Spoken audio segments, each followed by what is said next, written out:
Thank you for the very kind introduction, and thank you again to Dr. Rao and the organizing committee for inviting me to this wonderful venue. I am very impressed by the quality of the talks and what I am learning myself in the process.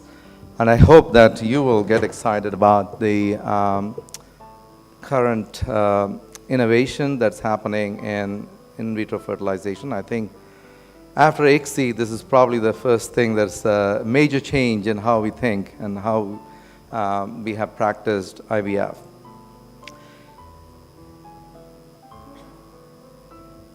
I have to point out that I have absolutely no commercial interest in this product because there is only one product available right now, and one may think that I have a vested interest.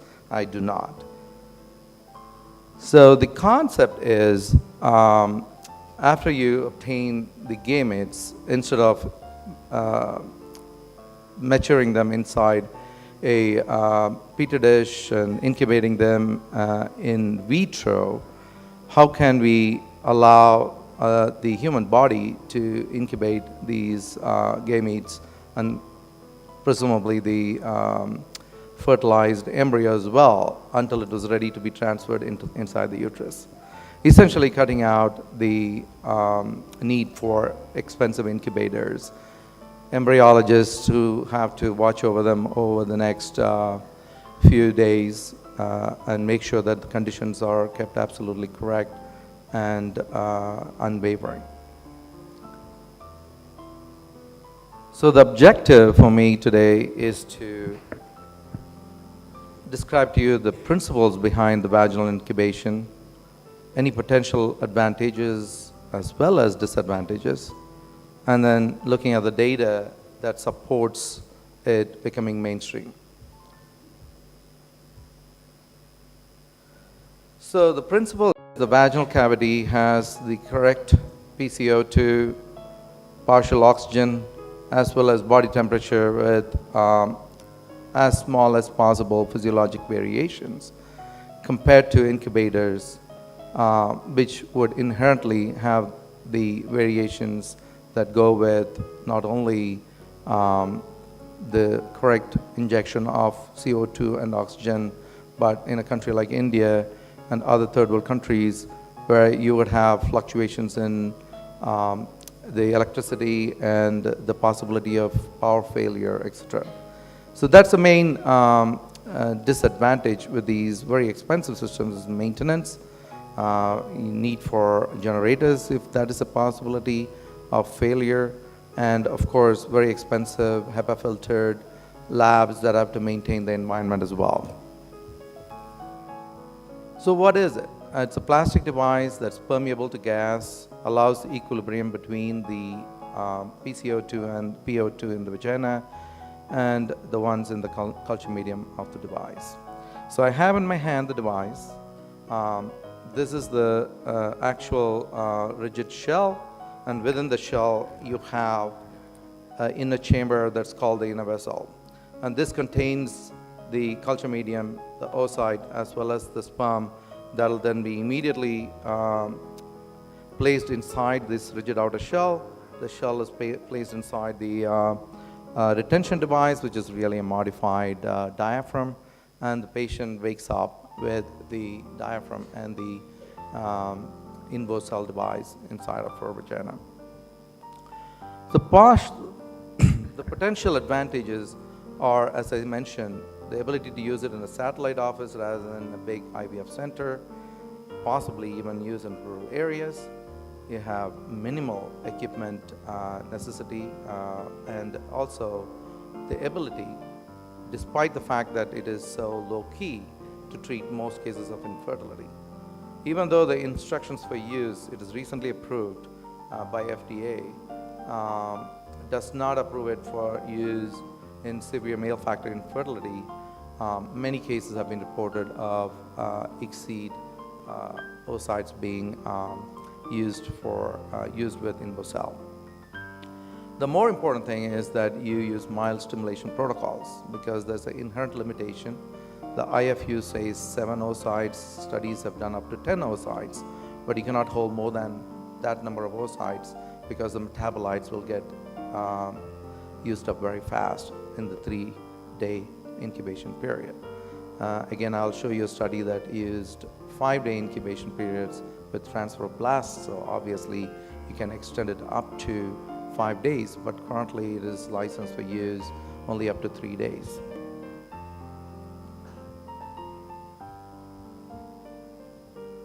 What are the steps involved? It is almost essentially similar to IVF in that there's mild ovarian stimulation protocol, sperm collection and preparation, oocyte retrieval, which unfortunately does require some form of anesthesia or at least conscious sedation, fertilization in the device, which happens as the patient's waking up literally in minutes, and then replacement of the device into the patient's vagina and incubation for a period of 3 days or up to 5 days, followed by embryo transfer, which is per norm.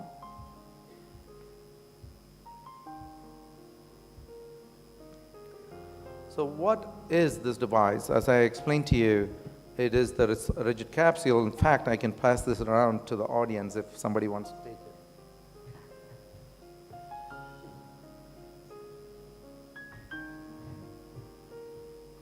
It has been extensively tested to make sure that it is not embryotoxic, and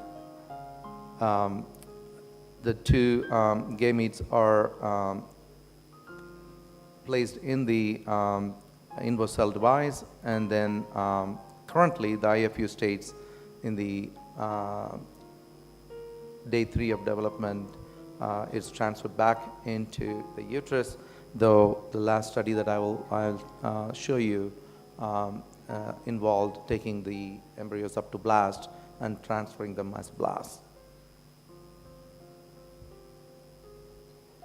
So as I explained, the inner vessel, when you have the opportunity to examine it, will see that as a rotating lid that allows several openings and closings without interposition of air. It is specifically designed to prevent air from getting in as you're doing that.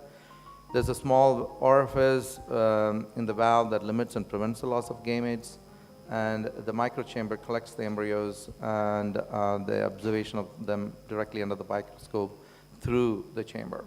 There is a special holding device that they give that you place this under that allows you to do that. The outer rigid cell has a perfect seal that protects the inner chamber from vaginal secretions and keeps the medium sterile. And of course, for all of this, the walls of the shell are permeable to gases to allow for the equilibration of the vaginal gases. This is just a top view of how the lid looks like when it's open and closed.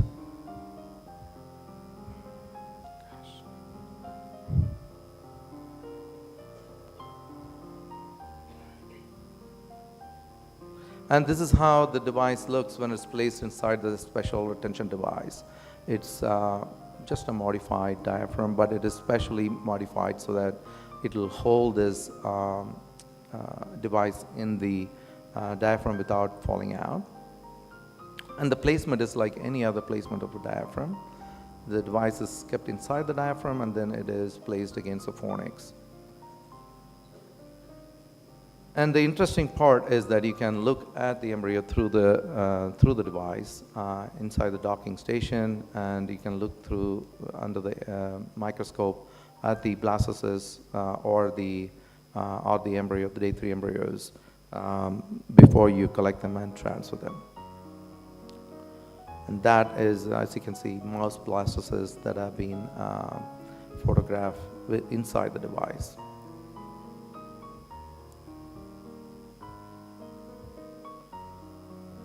So let's look at the data now. What do we have in terms of the efficacy of this method in producing clinical pregnancies and live births? There are 3 countries from South America that have extensively been involved in the trials, essentially 3 centers. And as you can see, the number of 6-cell, 8-cell, and 10-cell embryos are pretty good, but more importantly, the 8 cells are the most most prevalent, I would say, of the thing, which is natural as well. So vaginal incubation doesn't change that. You have the most common grade as grade 1 and 2, with good quality embryo rates reaching 58 to 66%. And birth rates per cycle, if you look at the rightmost column, you would see it's about 26%. And if you look at studies that have been done, it's not new, it's been around since the 90s. And looking at all the studies, the cumulative rate per cycle works out to about 19.6% per cycle. So certainly not as good as IVF, which again I'll show you the next studies from Texas, where the pregnancy rates are phenomenally good, but there is a caveat to that as well. But using mild stimulation, most of these studies use mild stimulation, and the mild stimulation essentially is 5 days of Clomid starting from day 3, followed by 3 to 4 days of gonadotropins at the end of the Clomid stimulation. And you essentially try to get about 7 to 10 follicular development, not more than that. Because as I said, it is licensed to accommodate only up to 7 oocytes. So that essentially means you do not want excess stimulation. If you do, then you have excess oocytes and you have to either discard them, or the whole premise of keeping it low cost is blown away if you have to now freeze the oocytes that are in excess. And I am privy to some of the unpublished data as well. There have been around the world, including India, quite a few in-vivo pregnancies that have occurred. And again, the clinical pregnancy rate seems to be about 27%. So looking at the old publications with the newer ones, the pregnancy rate seems to be between 20 to 27%. Now, I have been talking about this Texas trial. This is a randomized controlled trial that was done at one center in Dallas, Texas. And what they did was they wanted to compare, first of all, the IFU in US does not allow to go past day 3 transfers. So they wanted to challenge that. And the whole idea behind the study was to see if you can go up to the blastocyst stage for transfer. And this center historically has always done blastocyst-only transfers for more than 2 decades. So they wanted to try and push that limit and see if they can do that. So they recruited 44 patients, 4 declined halfway through the study, so they ended up with 40 patients, 20 in each arm of the study. And what is different, however, about the study is one half of the arm, they used regular IVF, and the other half had INVOcell.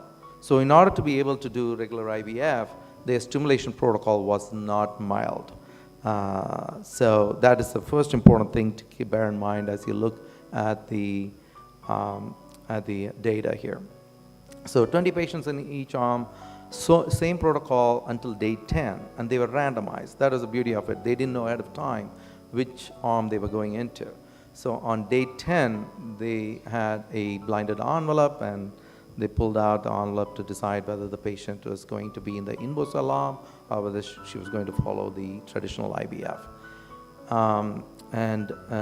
As I mentioned earlier, it was not mild stimulation protocol. In fact, the maximum number of oocytes they retrieved was 18 in one case. So definitely not mild stimulation. So if you look at the total number of embryos that were of at least 2 BB quality or greater, it certainly was higher at 51% with traditional IVF as opposed to INVOcell. One thing that I could not get from the publication was to whether they actually discarded excess embryos in the INVOcell case. I am presuming that's the case, and if you are going to discard the excess oocytes, then you're not going to get as many embryos, obviously, when you're limiting yourself to 7.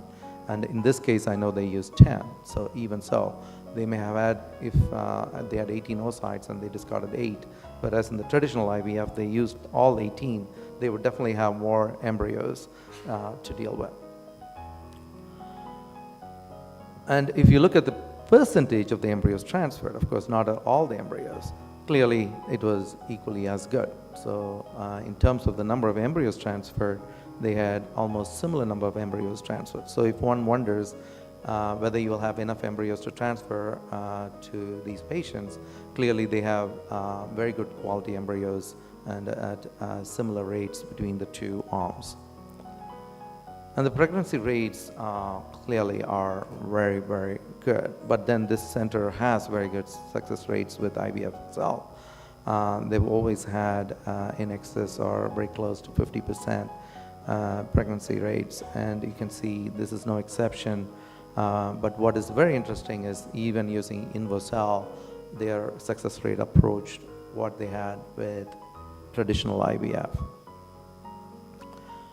But the cautionary tale here is the number of sets of twins they had. So they had 5 sets of twins with InvoCell, and they had 3 sets of twins with traditional IVF. So what it means to me here is that the high success rate is because of the fact that they had used not mild stimulation, but traditional stimulation for IVF.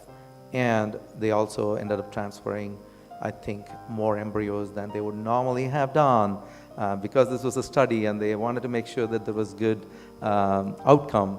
I think they ended up transferring more embryos than they would have at blastocyst stage to have such a high multiple pregnancy rate.